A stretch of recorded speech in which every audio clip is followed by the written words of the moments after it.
ladies and gentlemen, welcome back to another edition of the Boxing Voice Radio, coming to you live from the Wynn Casino, straight out of the Blue Wire studio. I'm joined alongside Daniel Alvarez, a.k.a.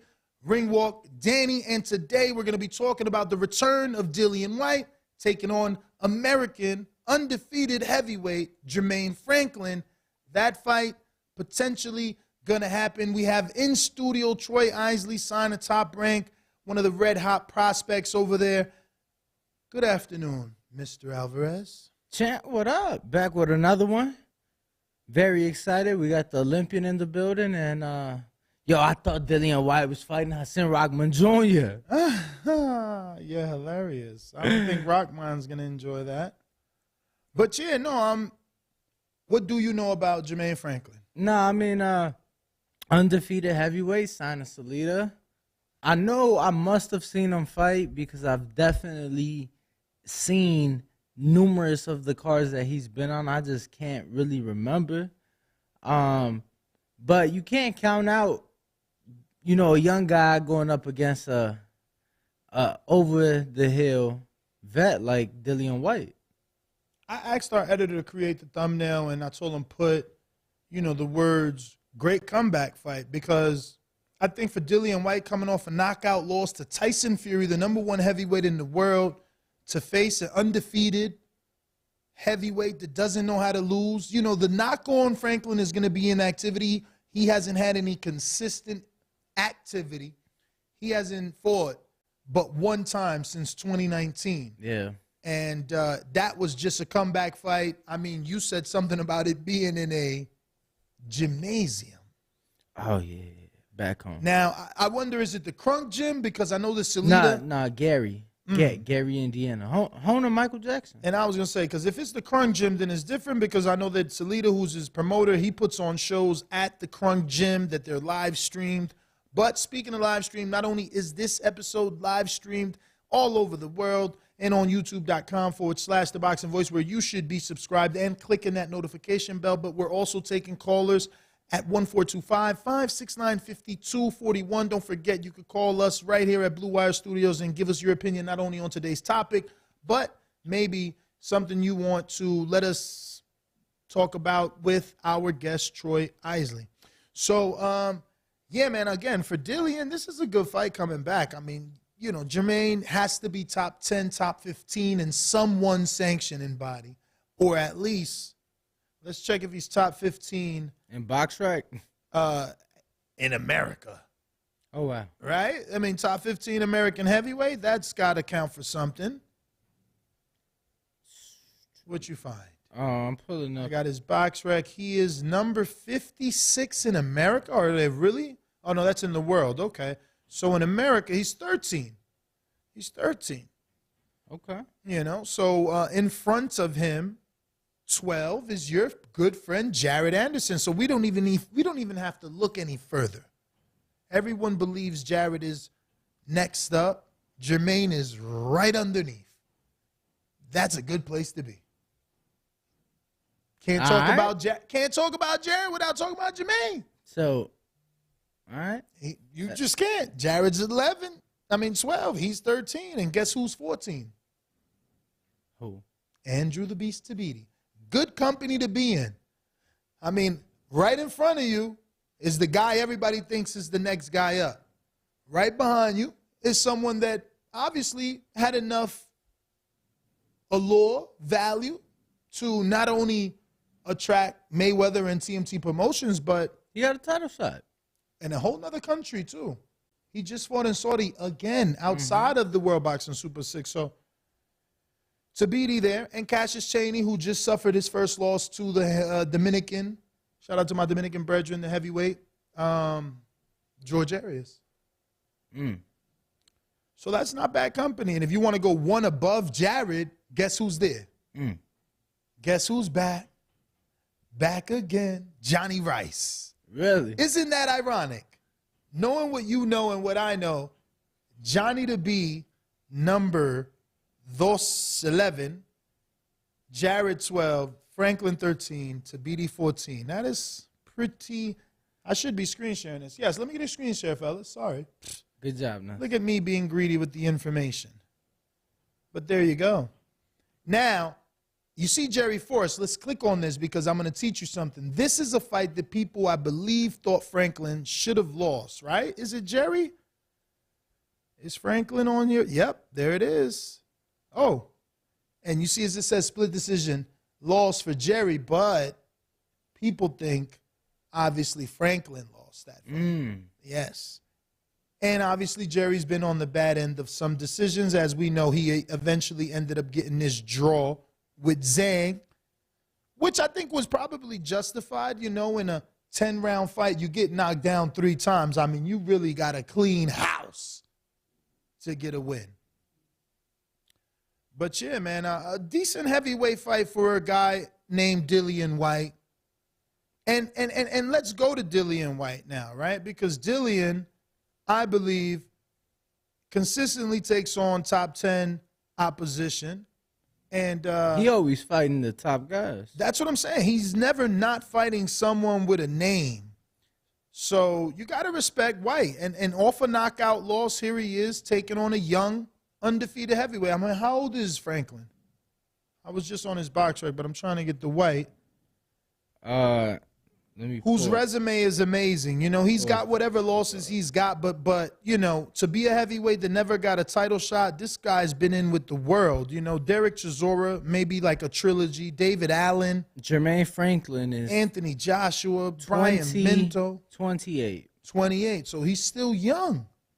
He's still young. That's what I'm saying. Lucas Brown, Joseph Parker, Derek Chisora, Oscar Rivas, Maurice Vague, Alexander. I mean, he's got an amazing resume. Win or lose, he's got an amazing resume. He's been in there with the who's who of boxing. He finally got his title shot, came up short against what people consider the #1 heavyweight. I don't mind this fight. I hope we get to watch it free. Yeah, definitely probably a DAZN fight now. Hopefully. I don't know that he has a deal with DAZN. I mean, the last fight was what? BT ESPN? And that was with Tyson. Yeah, right, yeah. And, you know, he's been known not to have a deal on paper with Matchroom. So, yeah, man. We're good on the screen share. Sorry, fellas. You ready yeah, let's bring in our first guest, Troy Isley, and get to talking. If you want to ask Troy a question, you can do so, as we have a link so that you can drop him a question. And, yeah, man. Let's go to the Kenichi Bear promo while we get Troy set up, and we'll be right back after a few seconds.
All right, ladies and gentlemen, welcome back. Welcome back. We are here with Troy Isley. Troy, what's going on, brother? Thank you for joining us here live at the Win, man. How you feeling? Feeling good, man. Feeling good. You know, just ready to fight next week.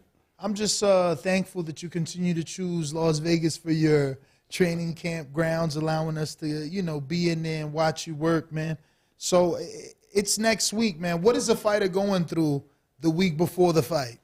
Well, a lot of, you know, cutting that little last bit of weight. So, you know, really just, you know, fine-tuning everything we've been working on and, you know, cutting weight kind of. So, you know, the meals get a little smaller. How's that make you feel? Make me feel, you know, more angry, you know, with my opponent for real. But other than that, I mean, I'm used to it now. So, for sure. I've Now, been doing it for a minute. how long have you been holding camp out here in Vegas? How many camps has it been now? I've been doing camp out here since my third pro fight. Wow. So I want to say 5 now. Or no, this 6. This 6 because this number 8. What? Sorry, I was just actually no 5. This 5. I was going to follow up and say, what is, I guess, what do you feel you get the most out of Vegas? A lot of different sparring out here. Also, like, you know, Saturdays, usually, you know, there's some fights, stuff like that. You can go to fights. There's a lot of stuff to do out here that you wouldn't be able to do in other cities. I feel like it's a boxing city, so you can still stay focused in it. And it's a lot of different work. And then at the same time, you still getting that altitude work. So, you know what I'm saying? You can do mountains and stuff like that and still get the altitude. Honestly, I just like it out here, honestly. I don't know why. I just like it out here. I like doing camps out here. Now, I was going to ask, you spent time in Marquette doing camp out there as well, right? Compare the two. And oh, I mean, Marquette is a real training camp city, so it's like there's nothing out there. So like there's not even a 7-Eleven out there. It's a college town for real, but it's really like nothing out there. Ain't really nothing to do for real. So I mean, ain't really nothing to do but just lock in and focus on boxing. And I'll be out there with Coach Al. Right, Coach Al Mitchell, absolutely. Big fight next weekend. I mean, to me, anytime that they take a fight to the Garden, it's a different feel. Mm-hmm. You know, fighting under those bright lights and fighting under the Lomachenko undercard, you know, is going to be an exciting, packed event.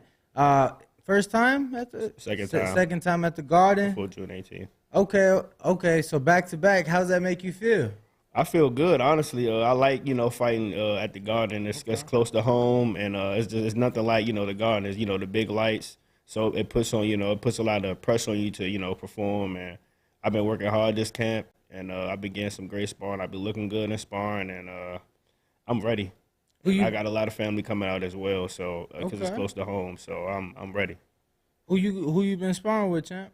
So I mean, I've been getting a lot of different looks. At first, I was sparring a dude that was similar to my opponent at DLX, and then I work with him, and then I work with Nico, and then these last past 2 weeks, I've been going to Top Rank, and this Top Rank is stacked. I honestly don't know the names of the people, but I've been getting a lot of, you know, different type of looks. Nico is 60-pounder, right? Yeah. You fighting at 54, right? No, I'm doing 60. So you doing 60. Yeah. So you done, because I know you've been like in between. Yeah, I've been trying to do in between, but I didn't like. I got down to 56 my last fight. I didn't like how I felt, so I was just like, we might as well just stay at 60. I was fighting 65 in amateur, so ain't no point. I feel like I'm skillful enough to fight 60. But you haven't ever weighed in at 60, right? The highest has been what, your last, not your last fight, but the second to last, which would be Dante Stubbs. You was like 58. Yeah, that's because he came overweight. But the fight was supposed to be at 58, but he came overweight, so we weighed in a little heavier. So middleweight it is. Yeah. Okay. But I mean, I've been fighting middleweights. Like, they haven't been giving me, like, I think my first few fights I made for super welterweights, but ever since then, they been giving me middleweights. Because Top Rank never believed I was actually going to make 54. They always say you're going to fight 62. You're not making 54. And they know better, man. But they've been keeping you very busy, man. I've been loving the activity and being able to watch the growth and the trajectory of your career, man. How has that been for you to always know when you're going to fight and fighting so often? That's good. Honestly, you know, I see, you know, the growth. Even though my last fight wasn't the action or, like, it wasn't like a highlight reel fight, I still seen a lot of growth in, like, my maturity, not trying to rush, and then also staying patient. I feel like the guy was trying to really, like, set me up for something. So I didn't like, because I wasn't landing the clean shots that I landed my previous fights. I wasn't, trying to rush and run into something. He caught me one time, but I still weared it off and got the dub. But honestly, I like it. That's why I wanted to go with Top Rank. I feel like they're gonna move me right and they're gonna keep me busy. Absolutely, man. And I think that's what I've enjoyed the most is because you're so active, it gives us that opportunity to connect with you. Not only, us, obviously it's a little bit, we're cheating. We know you personally, Yeah. but I mean the fan, if they see you regularly on television, it's hard to forget. I feel like that phrase in life, out of sight, out of mind, is there for a reason. But the fact that you're consistently on, decent and great cards makes that all the much more better for yourself and your career, man. And you fought all over, man. Yeah, no, that's what I was gonna say, because last year you get a bubble fight, you turn pro in the bubble, then you get another fight in Vegas, then it was the Olympics. Yeah, the Olympics. So you take that break. Walk us through that moment, because for a while there you didn't think you'd be able to go to the Olympics. Walk us through that moment and having to adjust and what that was like. Well, I mean, when I got the call that I was going, I was psyched. Honestly, I ain't gonna lie. Like growing up, I always wanted to be an Olympian growing up. But at the same time, like even when I lost at the trials, I always had like that thought in my mind, like it's not over. Ain't no way it could be over. So I mean, I was injured at the trials, so I still fought through my injuries. And 2020, I got healthy. Got my surgeries on both of my shoulders, and honestly, when I got the call, I was hyped, and I still had to fight June 12th. I got the dub, and then I went to the Olympics. Honestly, the transition it was announced like that fight week, wasn't it? Yeah. Wasn't it like the same week? It was the same week. It was the exact same week as fight week. And honestly, it was kind of hard getting used to the pace, because I mean I had worked 2 years, like kind of like 2.5 years or a year and a half, like trying to get used to the pro style. So. It was hard at first, and I felt like, the reason I lost my fight was because I was still, too pro-ish. Honestly, I couldn't figure the guy out, like, in the first round. I didn't really figure him out till the third round. Honestly, that's when I started landing shots, but I wasn't trying to, rush or run into anything because, because of the amateur style, so, honestly. So, Troy, when was it that you went back to your old school? Because the article was published on the 25th of August, but... Yeah. I don't know if that was actually on the 25th of August. It was on the 25th of August. I went back to my elementary school. I went back in 2018, but I went, had to go back again and, show love to, my community and stuff like that. It's great. It was great, seeing the young kids, and, it was great. Do you feel any pressure? Because I feel like when people themselves are young and they're in a certain position, it can be tricky or difficult sometimes. But do you feel any pressure? Because whether you like it or not, you are a role model, and you do have kids and other young fighters looking up to you. I mean, honestly, I ain't gonna say I feel pressure, but it is a kind of little bit of pressure. I gotta always, show that I'm, doing the right thing. I gotta lead by example, and that means like doing the right thing at all times. I can't never like lose focus on do anything. I always gotta. I was one of the first people to show them that it's a way out. So, I got to continue to do that. I can't fall off track. So I wanted you to just tell me in your own words how it felt and what was it like, because reading the article, the author makes it seem as if kids were yelling your name, high-fiving you, like they were really excited to see you back. And, I just want to know how that felt, and how do you think so many of those kids know you? Well, I mean, I was on a lot of newspapers for going to the Olympics, so that could be a reason. And honestly, I was supposed to go back in June, but because of the Steelers fight, I pushed it back. I was like, I gotta get in training camp, not in June, but like in May. I gotta push it back. But honestly, Dr. Zisios, my principal, she loves me. Growing up, I was bad. So I was real bad in that school, so I got in trouble a lot. Not for like fighting a lot. I just got in trouble because of the stuff I used to say. So boxing plan like disciplined me as well as fighting. Hold on. What you used to say, Tro? Because I was bad as hell in school. What you used to say? I used to say some crazy shit, man. I'll tell y'all one story. Back in like 4th grade, I'm walking laps. This white girl laughing at me. I told her shut up before I shoot you in your head. And What the fuck? yeah. And I knew I was in trouble because when I get in trouble in school, my dad would come to the rec like 30 minutes. Like not even, like as soon as I get there, he'll come give him like, damn. I know I'm in trouble. He's like, why would you tell that little girl that? And then, it's police there the next day, and I'm in school suspension and stuff like that.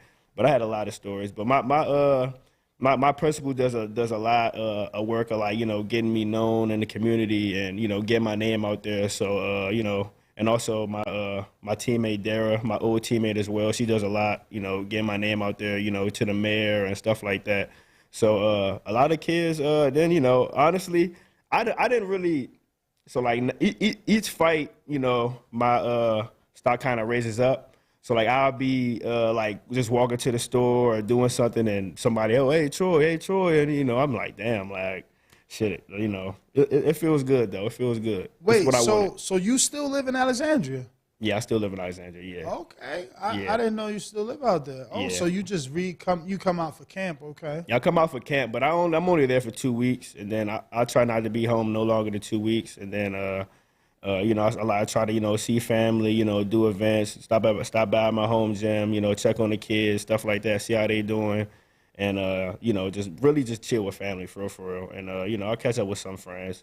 But, when the time comes. Yeah. Where do you think you'll buy your first home? This right here is one of the places. Either here, maybe Houston. I like Florida, but Florida, them hurricanes, they destroy my house. I don't know. But wait. So you have family back in Florida right now? Nah. So you talking about an older hurricane? No, maybe a hurricane. Like yeah, but I'm just saying like No, because I got a house in Florida and I just lost my gate. Like one of them. It wasn't even all four. It wasn't that bad? Nah, man. Yo, people be over-exaggerating. My brother been out there like 15 years, 3 houses in, and nothing. Okay. And let me tell you, my wife was going crazy. Like, oh, we should hire somebody to, because you could board up the wind. Like, man, fuck it. What we paying insurance for? You know what I'm saying? I left it like that. Ain't nothing come flying through the windows or nothing. Okay. I mean, I'm not. I mean, hey, I got lucky too. I got lucky because I seen Fort Myers was looking crazy. It got flooded out there. So you said Houston? Is that? I'm assuming you've been out there. Yeah, I did training camps out there before I started going to Vegas. Okay. So, with Shakur? Yeah, with Shakur at Jay Prince Gym. Mm-hmm. And I like the prices down there. They got real good prices for houses down there. So you can't nice beat square them. footage. Yeah, you can't beat that. Huge property too. Like here, some houses it's like you could high five your neighbor out the window and shit. Word. It's so close. Nah, the backyards is tough here. You got to be rich here, man. It's pretty unfair. It's pretty unfair, and it's crazy because it wasn't always like this. It changed. So it used to be cheaper back then. Way cheaper. Sure, I've only been living here like 7 years, bro. Shit's like doubled. Yeah, way cheaper. Like man. you used to be able to buy a beautiful like 1,800 square foot home for like 180,000. Bro, there was a show years ago called Flippin' Las Vegas, and that was an amazing show. Him and his wife, they were killing it out here, and they got me Googling, and prices were nothing like they're like right now. And those guys were able to divorce, remarry, make spin-off shows, and still kill it because they flip in Las Vegas so well. Wait, they got married again? Oh, yeah. So they back together? I don't think they back together. Oh, they got divorced again? No, they divorced and they got remarried with somebody else. People. Oh, with other people. Yeah, I'm pretty sure she married some rich dude. He had her beautiful, beautiful home. It's a good show. It was a good show. They definitely had amazing. She had amazing interior design. Look at us over here. Nah, I love. Yo, listen, real estate, man. Nah, yeah. I ain't trying to pay no rent. Yeah, if you paying rent, you paying someone else's mortgage. You just need to remember that. But he was asking you about your first home because he feels that all boxers should move to Vegas. I feel No. I was just, wondering since I didn't know he still lived in Alexandria, so that hasn't happened yet. Like, obviously, we learned that Jared just bought one in Houston, and so did Shakur. So it's like I'm asking kind of the same question that may happen for you. Yeah. Because I just read that obviously your mom and your sister are still out there, but it didn't say that you are. Yeah. So when you said you're still, I'm like, oh, okay. Pretty cool. But it did say that your mom and your sister try to be at all your fights. Is that true? My mom has been to every fight. Yeah, wow. mom and dad come to every fight. Mom, Okay. dad, and sister. My sneaker. Has she missed a fight? I think only fight she missed was the second fight, the one before the Olympics. But other than that, yeah, I have a very supportive family. Growing up, I always had that support. So you know that they always went to nationals. So they're very supportive. I feel like we asked you the Devin Haney question, but I'm going to ask anyway. Would you have gone without your dad To what? or your mother to Australia to get those belts the way that he had to under those circumstances? I mean, if my dad was my trainer, then well, I mean, that's a discussion we probably would have to see in the future. But I mean, in hindsight, yeah, I mean, I would honestly if I want to get them belts. Yeah, sometimes you gotta do what's like.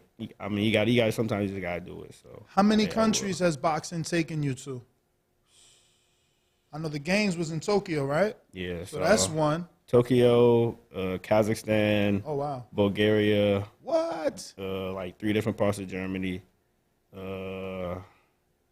Ireland, Peru, Nicaragua, Damn.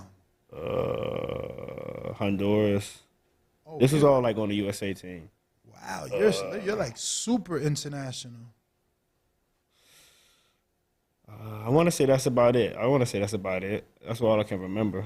He was counting. How many is that? 8 outside of the U.S. How many of those? Amsterdam's and Netherlands too. Oh, wow. You went to You Amsterdam. said Amsterdam and the Netherlands? Yeah, but both right next to each other. But yeah, we toured. We fought in the Netherlands, but we toured Amsterdam. Okay, That's so amazing. 10 countries outside of the U.S.? That's crazy. Yeah, that was like some of the best time of my life right there. Which one I was your could favorite? imagine. Netherlands, Amsterdam. Really? Besides Tokyo, Amsterdam and Netherlands is probably my favorite. Yeah. Which one of those countries treated you the best? And I don't know, you felt the creepiest in, or like people were always looking at you. I don't know. Which one you didn't like out of all those? The one I didn't like was my first time in Kazakhstan. Okay, why? Cause I mean we was so like say it's just this one hotel and a bunch of mountains and a bunch of snow. It was like kind of like jail. And their food was nasty. I was eating cup of noodles and fruit snacks basically. It was a training camp, but it was a 2-week training camp. It was our very first time being overseas, so they didn't make us. They did it to get us used to being overseas, because that's what you're gonna have to deal with. The food might not be good in Europe and stuff like that. When you say fruit snacks, were they like real fruits, or you mean like, little He's talking about candy? candy. Yeah, they was like them Gummy bear candy? Nah. They was like what were they? Kind of like Welch's, but like they like the berries, or they come in like the blue. I forgot what the brand is called. But it's candy though. I wouldn't say candy, but it's It's more fruit gummy. snacks. It's fruit snacks. It's fruit snacks. Yeah. Yeah. So which one of those countries treated you the best? You went through the Kazakhstan. Tokyo or either Tokyo.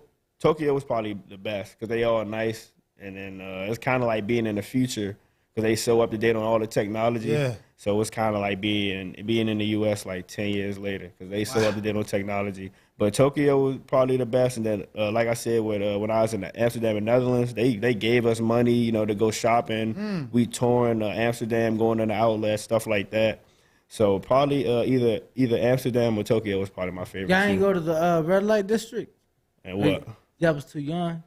Nah, yeah, we probably they ain't tell us about that. Nah, they ain't gonna tell you about it. So which one of those countries had the most appealing women? The Netherlands. The Netherlands. Really? Netherlands I rubbed ain't them the gonna right say- way. I No want to pun say intended. they was nice because after the fight, we had a good little crew of women after the fight. They was more than us. They was taking us out, and they was paying for our food. They was Oh, rich. wow. Only thing we couldn't, we was about to go, go to their little house and stuff like that, but the coach started tripping. Like, what if they hold y'all hostage? He started calling us stuff like that. No, And listen. we was denying the call. We was like, don't answer. We got to at least get to the house. But none of y'all took that serious? What? Being kidnapped. like the Netherlands is huge for that. Like, isn't that where all the movies is from? Like, there's even what's the movie Hostel, right? Isn't that based out there? Yeah. I think Hostel in Kazakhstan or like no. Let me see. Hostel has to be based in the Netherlands. I don't know, bro. That's like and the one with Liam Neeson when they snatch his daughter. It was too many. It was too many of us to be snatched up. But, plus y'all fighters. Yeah, but I mean, I don't know. Maybe. That's funny. That's funny. All right, so I got one question here. Let me see. Where'd they go? It is from our YouTube member Larry Smoothie. Says, how would you feel about fighting Truck Simpson? Did you even know that he won? He just won Saturday in Australia. Yeah. He got a knockdown, but a UD, right? Yeah, it won decision. Would you be open to that? You guys must know each other because you, Alexandra, and fucking he's from Baltimore. That's right there. I know Truck. Yeah, I know Truck. I mean, it'll be a good fight, and good fight to make in a few years for sure. You guys have sparred ever? You have? Yeah. Has he ever trained under the same trainer as you? No. Oh. I got another one here from Profound Dreamer. He says, Mike Tyson says, desire to compete is the most difficult obstacle for a fighter. What is the biggest inspiration for maintaining your desire to compete at a high level? Feeling like there's always room to improve. Feeling like I ain't done enough yet. So feeling like my next performance could always be better than my previous performance. Yeah, I actually like that question. I don't know if you were paying attention, but we were talking about that. Just slightly different, the desire to compete. We just kind of worded it different about people that get to that world title shot, win it, then lose it, and say they know how not to lose it after they lost it. It's like, bro, you've been working your whole life, telling me your whole life. Like right now, I've been following you since you were 0-0, since you're an Olympian. Your whole goal is to get a world title. Yeah, so when you win that world title and you lose it, and you tell me, nah, Ness, I mean, I just fucked up because I was young and I wanted. I'm like, bro, you was young. You was one when you won it. Your whole life. Yeah. So desire to compete has to always be there. Once you win the title, then the desire has to change to defend that title. Then the desire has to change to unify that title and to undispute that title. How'd you forget the UK? You was just out there. Yeah. Damn, 11. I did forget the UK, but I mean, I like the UK. So the UK is top 10 in kidnapping. But Whoa. The Netherlands is not. So Jeez. Turkey is number 1. Oh my God, and I wanted to go there. Yo, they was just trying to fly me out to Turkey. They were probably going to kidnap you. So they was trying to fly me out. They said they pay for the hair plugs and everything. They just wanted me to document it. And what if that was all a lie to get you there to kidnap? Bro, they was trying to sell like my organs and shit on the black market. That's crazy. Damn, how much you think my organs would have sold for? Nah, like a liver got to be like worth at least 25. Yeah, my dad was on me about not doing too much in the UK. He was on me about it. Like, it's crazy out there.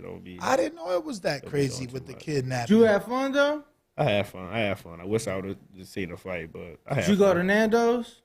I did. I got some chicken. Yeah. Yeah, I got some good chicken. Was it as good as people say? Because they try to act like you got to go to the UK. If you go to the UK, you got to have Nando's. It ain't that. Nah, it ain't as good as they say. It ain't that. I mean, preferably I would get the barbecue chicken if I went. Okay. The last time I got the barbecue chicken, that was pretty good. I was like, yeah. No, have you had Nevada chicken out here? Yeah, I had that. Is it better?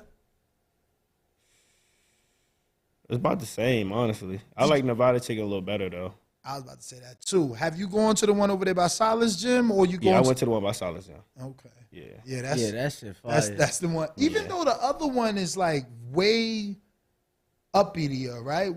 The one by the Hooters. Yeah. There's one by that Hooters. Nice and clean over there. Yeah, nice. Cause that Spanish one, the one I saw you at. Yeah. The Hooters I saw you at. Yeah, it's another Nevada chicken around the corner from there that's really nice and pretty big and spacious and clean. But I didn't get the chicken when I went to Nevada. I got like the ribs. I ain't gonna lie. Oh no, you gotta get the chicken. You gotta get the chicken. Nah, the ribs was on point. Have you had?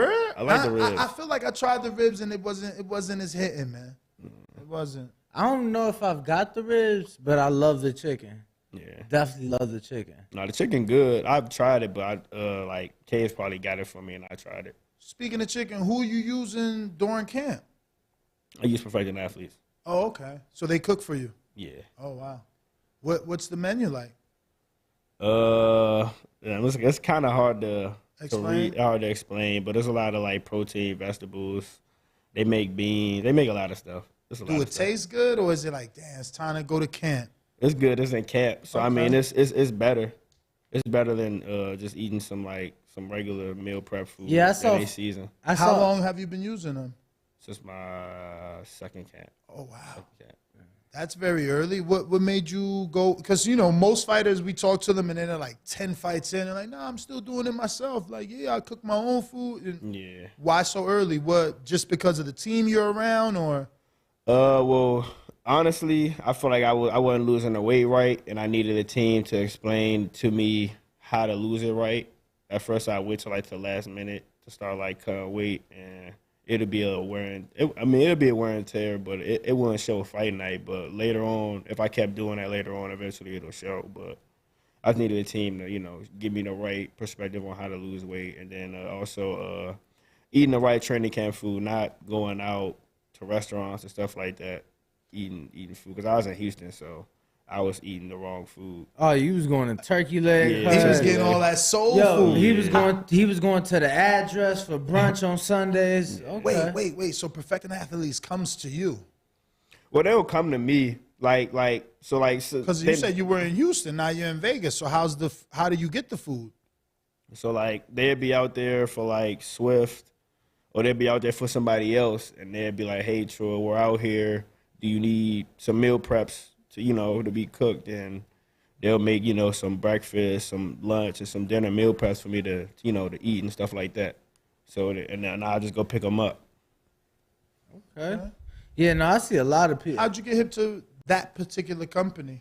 Uh, Like, why them over so many other people out here? Honestly, I didn't do my second camp in Houston. The second camp was the Shakur and Nalakina fight, and we partnered with Bomac and them for that camp. So Paulina and them were around Bomac and them at first, and Bomac, she's worked with Bomac, Kenny, and Shakur and all of them. And Kay was just like, "Hey, we're just gonna start using them. We're gonna start working with professional athletes," and that's kind of like how it happened. We were in Colorado. Okay. So Fight the Fight, how do you feel it's helped, and what do you feel has changed and you've learned? It gets easier and easier to make weight each fight. Honestly, my first 2 fights, I would have to wear a sauna suit. I'd be like maybe 10 pounds over the night before weigh-ins and stuff like that. So, I'd be like 10 pounds over like the way before. It would just be like I would really have to like lose the weight. It's like now I could just take it. I'd be like 2 or 3 pounds over maybe the day before, and I could just take a bath and I'd be good after that.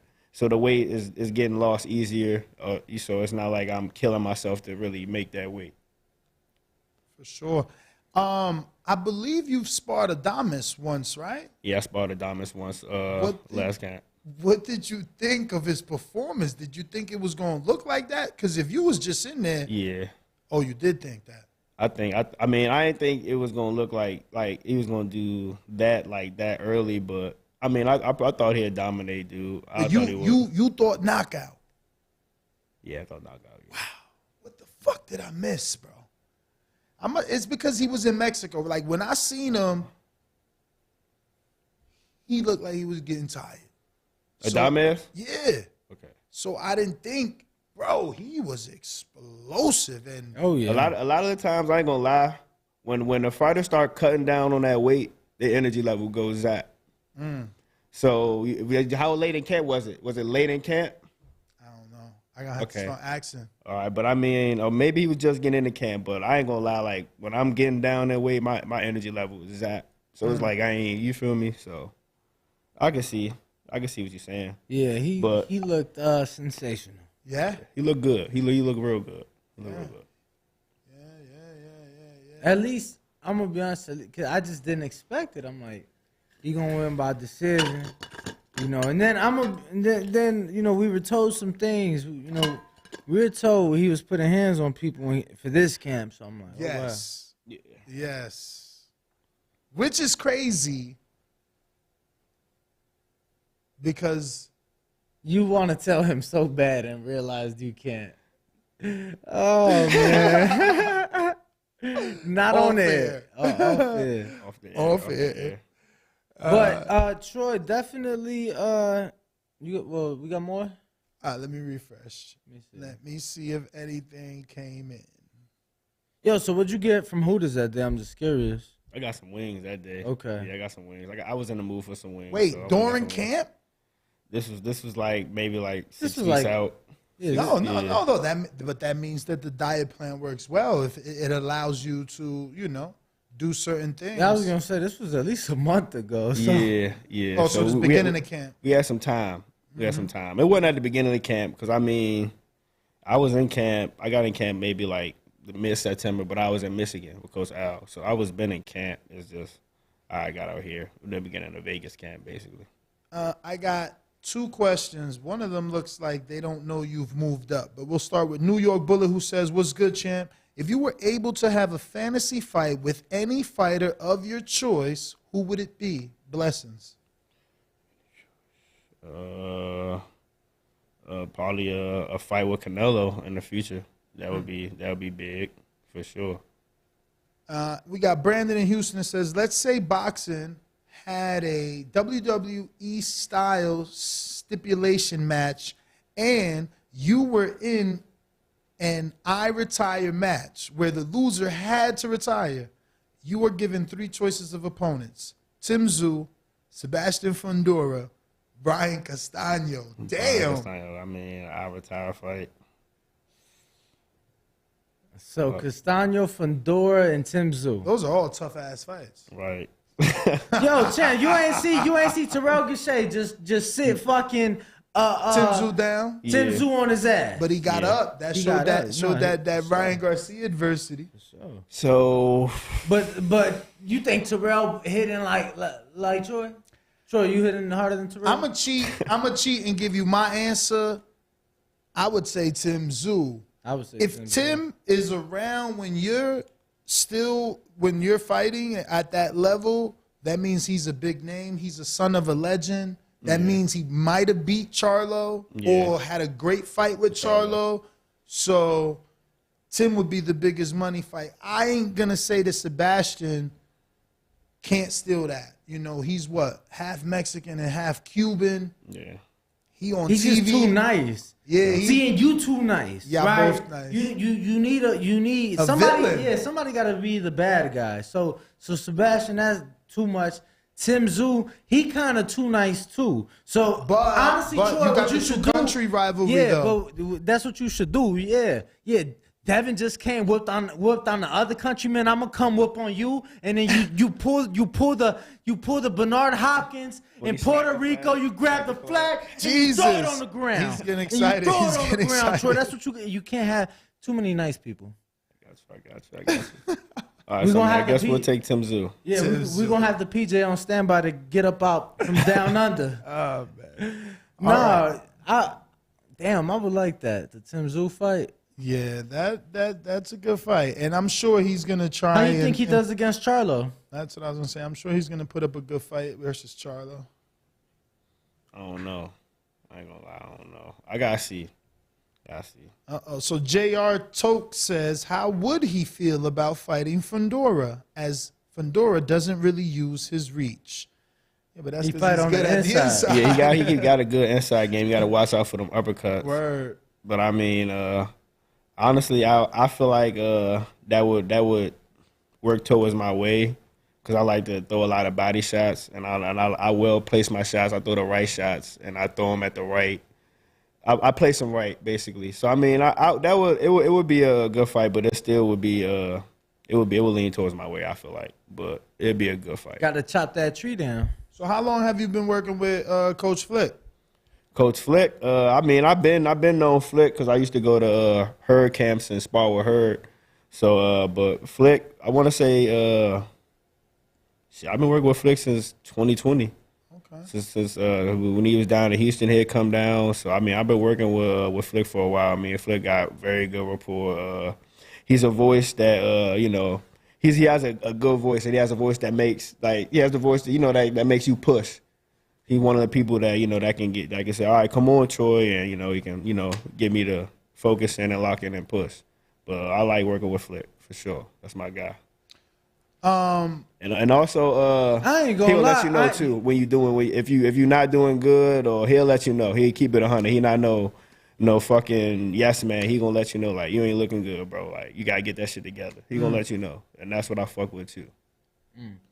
Now that I think about it, I think Castano would be huge. Those Argentinians talk mad shit. I was there when they fought the first and the second time, and the first time that brawl broke out at the weigh-in because them Argentinians serious. Yo, and he's I think he the most beatable. Like I feel like the way Charlo placed those body shots in the second fight, like his assistant coach and Juan Guzman was showing footage of them working on that in training and how easy it was for him to apply that in the fight. So I think that's another good former world champ you could put hands on. I was going to say what I like about Castano is that he's got like the whole Tony Montana thing going on. Even though he's not Cuban, he's Argentine, but he wears the glasses, he talks slick. The colorful shirts, he'll have them opened up. Yeah, and shit. just showing the hamburger meat and shit. So yeah, man, he's all right, man. That's not a bad villain. And he's a puncher, so people always love punchers. But Troy, those are all our questions. We're going to go ahead and wrap up. Take a picture. We do have to come back because I feel like there is slightly some things that we need to touch on with Franklin and Dillian Whyte. But, yeah, can we run the promo and we'll be back.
What's up? What's up? Welcome back, ladies and gentlemen. Welcome back. I hope you enjoyed our interview with Troy Isley. He's going to be fighting next week. I just wanted to come back and wrap up with the Dillian Whyte versus Jermaine Franklin.